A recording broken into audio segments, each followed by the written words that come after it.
light, and love, family. This is your girl Ada coming to you here live in a living color with Chickasha Rising. Peace, light, and love to everyone out there on this beautiful Tuesday. I hope that everyone is doing well. If you're new to the channel, definitely hit that subscribe button. It definitely helps me out.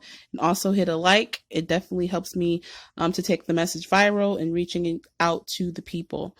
But peace to everyone out there on this Tuesday. I wanted to come forth here and talk about a much needed topic and subject, as well as have a dialogue and discussion in regards to a lot of the history that's definitely been overlooked in terms of the so-called Negro here in America, and focusing on and looking at our ancestors and the lands that they owned in the South.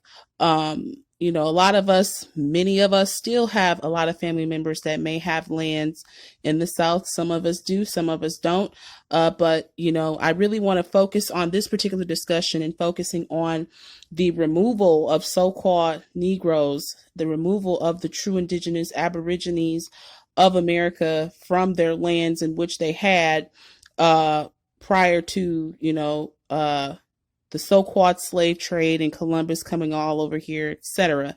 You know, I want to dive in deep in regards to what actually occurred, especially in the state of Mississippi is going to be my focus, because that's where my family is from. That's where I'm indigenous to. That's where my tribe, a lot of my family is located, and that's where they were from, is in Mississippi, the Mississippi area, and focusing in on, you know, the Delta and the state of Mississippi as a whole.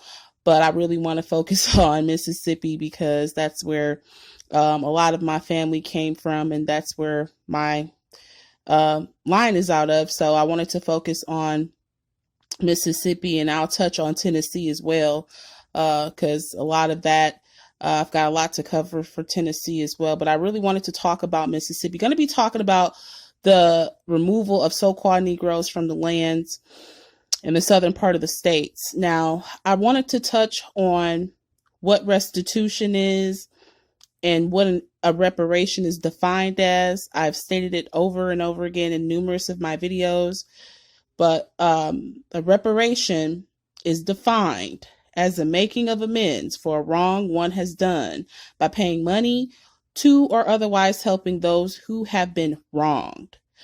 Restitution. You cannot have reparations without restitution.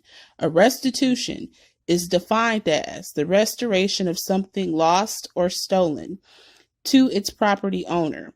So with those two definitions floating in your mind, and you knowing exactly what they are, and how you can differentiate the two, and how they can't really be separated unless one is formulated the other and one is complemented the other. We're going to be talking about how thousands upon thousands upon thousands of farmers were removed from their lands in the South, and the crazy games that this establishment played with them, and how you could still feel it and see it still to this day in major cities across America. But like I said, I want to focus this in on Mississippi. Now, I really want to touch on the TIAA. The TIAA is one of the largest pension firms in the United States. Together with its subsidiaries and associated funds, it has a portfolio of 80,000 acres in Mississippi alone, most of them in the Delta. And they also have lands in Arkansas as well. The TIAA holds more than 130,000 acres in a strip of counties along the Mississippi River. And the TIAA is not the only big corporate landlord in the region. So like I stated, a lot of us that are finding our lands and have done adequate research to figure out and understand and know where our lands are probably populated with businesses and things like that on our lands. And, you know, this is what it is. But you've got the TIAA not being the only corporate landlord down in the Mississippi Delta region. Hancock Agricultural Investment Group is another company. So look these companies up, guys. These are the individuals that are responsible for defrauding our ancestors and taking the lands from us, from the people who had those lands down in the Mississippi Delta area. Hancock Agricultural Investment Group manages more than 65,000 acres of what is called the Delta States. The Real Estate Trust, Farmland Partners, the trust, Farmland Partners, has 30,000 acres in and around the Delta. AgriVest, this is another company, AgriVest and Farmland Partners. AgriVest is a subsidiary of the Swiss bank. UBS owns 22,000 acres, and that was just in 2011, so it's probably triple that now. So this is pretty much, these are the individuals in part that have been responsible for removing, along with the help of the government, our ancestors from their lands. And banks, there are key banks and businesses that were involved in the removal of our ancestors as well. The Black people down in those areas right now, living and working in the Delta today, have almost been completely uprooted from their soil, as property owners. Now remember, they falsify history. They want to rewrite your story. They want to take control of the narrative. Brothers and sisters, your families had lands in the South. Do your research. Know who you are. Get those documents and research your genealogy and your family tree. And it's not an easy process, but it must be done, and it has to be done because it shows who you are. We have a lot of brothers and sisters that had lands in Mississippi, down south, Tennessee, all throughout the South, and yet, by and large, so-called Black people today have no lands. And it's all because they did the, switching of the racial identity of the so-called Negro from being, a copper-colored Indian to Black to Afro-American to African-American to where we are now with the stroke of a pen. And this has gone on, and this establishment knows that it's gone on. Now, in Washington County, Mississippi, the TIAA reportedly bought 50,000 acres for more than $200 million. So-called Black people make up 72% of the population, but owns only 11% of the farmland, full or in part. In Tunica County, the TIAA has acquired plantations from some of the oldest farm-owning white families in the state. So-called Black people make up 77% of the population of Tunica, but own only 6% of the farmland. In Holmes County, Mississippi, the third blackest county in the nation, so-called Black people make up 80% of the population, but own only 19% of the farmland. The TIAA owns plantations there too. In just a few years, a single company has accumulated a portfolio in the Delta almost equal to the remaining holdings of the so-called African Americans who lived and shaped the land for centuries. So these companies came in, took over, and, pretty much ripped our ancestors from their farms and from their homesteads and from their lands. It's key. It's very key that we understand the role of TIAA's position and how the crimes of Jim Crow have been laundered, by time, and how they took over, stole, ill-gotten gains, and how, even still to this day, it's still a structural part of the so-called experience that we live, and let's just be honest. The land was taken from our ancestors by force. We are prisoners of war on our own lands, not knowing who and what we are. which puts us at a very big disadvantage. But people are waking up around the world. People are waking up here is to know who they are and to awaken from their slumber, which it is time. Now, after the Emancipation Proclamation, so-called Black people, which are the true Indians in North America, they owned a large portion of their lands. All right? We did. Our ancestors did. And, later, through a variety of means, sometimes legal, and that's a separate entity, sometimes legal, often coercive, and in many cases, violent. Farmland owned by so-called Black people, came into the hands of white people. And then it was aggregated into larger holdings, and then again, eventually attracting the interests of so-called Wall Street, who took over.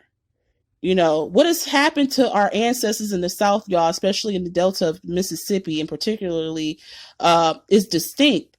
And it's not only by an economic change, where they've stripped our ancestors and stripped us of the wealth, stripped us from the land, but it also comes into play with, white racism has played a role, and local white power in these states, and it's definitely a war that has been waged against us, and a war that was waged against our ancestors. It's still here. It is still here. A war waged by deed of title. All right? A war waged by deed of title has dispossessed 98% of so-called Black agricultural landowners in America. They have stolen our lands from under our noses. They have stolen everything from us. And just to make this clear, this is a whole calculated. It could be more than this. We have lost close to 12 million acres over the past century. And, this is even more than that.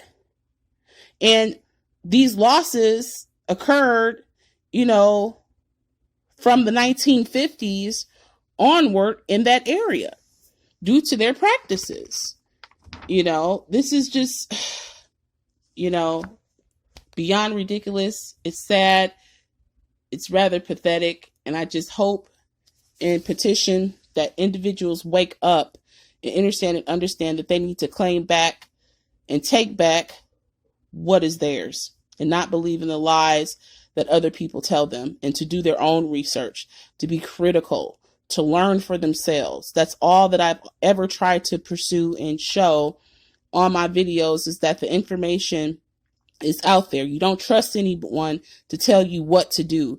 You don't trust anyone to tell you what to think or what action you should take. You make your own decision and your own choice. You have to live for you and your family. This is what it is, and Mississippi, for the main majority part of its existence, has always been a battleground. It has always been a battleground, physically and spiritually, and, on the so-called racial front. During Reconstruction, fierce resistance from these planners dominated, they dominated the society, effectively killing any promise of land or protection from the Freedmen's Bureau, forcing masses of so-called Black laborers into a de facto bondage, which is, a lot of our ancestors had lands, farms, homesteads, and, they had the system of sharecropping going on. And they took advantage of our ancestors by contract and passing laws and doing all types of crooked stuff. So-called Black people, which are the true Indians of this land, were a majority in Mississippi until the 1930s.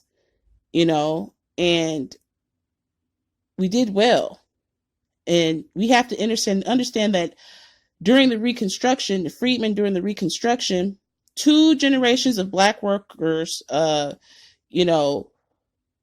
money. And whenever they had, when they had their monies, they invested it and they bought whatever plots they could find. No matter how, marginal or hopeless it looked, they bought land and bought them from these, pale-faced invaders that came in and took over the lands. And, some of the so-called the white farmers would sell it to our ancestors and things like that. And you had other, towns that were created along the Mississippi during that time frame. I really want to do a piece on the Mound Bayou and Bolivar County in Mississippi, which has awesome historical work and awesome information for individuals who are looking into, history. And this just goes to show how they've taken over the land, all by contract, all by deed. But you have to claim it back and take it back, and step up for what is yours. Early in the 20th century, so-called Black people had something to hold on to. In 1900, according to the historian and census documents and record documents in Tunica County, so-called Black people, landowners, outnumbered white ones 3-1. According to the U.S. Department of Agriculture, there were 25,000 Black farm operators in 1910, an increase of almost 20% from 1900. Black farmland in Mississippi totaled 2.2 million acres in 1910, some 14% of all Black-owned agricultural land in the country, and the most of any state. But, this was never secure. We knew that this wasn't going to stay. It was never secured. It wouldn't be long-lived from that time period, because from the beginning, even the most enterprising,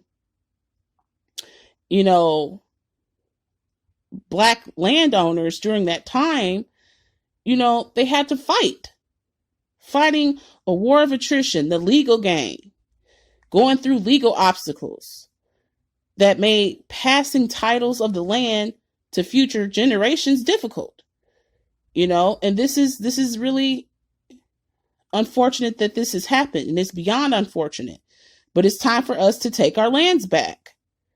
But this is how they ripped our ancestors off, by coming in, taking over the land, writing faulty contracts, not keeping up their end of the bargain. And this is pretty much what happened, And there's a part of Mississippi, LaFleur County, a Black farm organizer, a proponent of self-sufficiency, referred to as the quote unquote notorious bad Negro in the local newspapers, led a Black populist awakening, marching defiantly, by some accounts bringing boycotts against white merchants. White farmers responded with a posse that would try to war with so-called Black people and sharecroppers who were waking up to their schemes, the saying that, they're trying to rip people off their land and strip people from their lands. And you had all of this going on into the mid 1990s, early 2000s, where you had lawsuits of thousands upon thousands of Black farmers,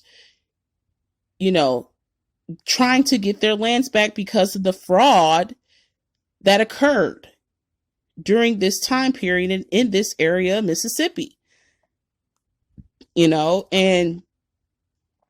all of this can be traced back. This is our land. This is our lands, family. Do your research, your genealogy. Get in contact with your family member down south, your great-grandmother, your great-grandmother's mother, your grandma, your great aunt, somebody knows something. But this is pretty much what happened when, they took over our lands. And this is nothing new that they've done. And it's just like, we are the only people that this has happened to on this soil, where they don't know if there's a Negro or a so-called Negro or an American Indian or colored person. What is it? A colored person or colored was a copper-colored Indian, a copper-colored Indian. That's what so-called black people were.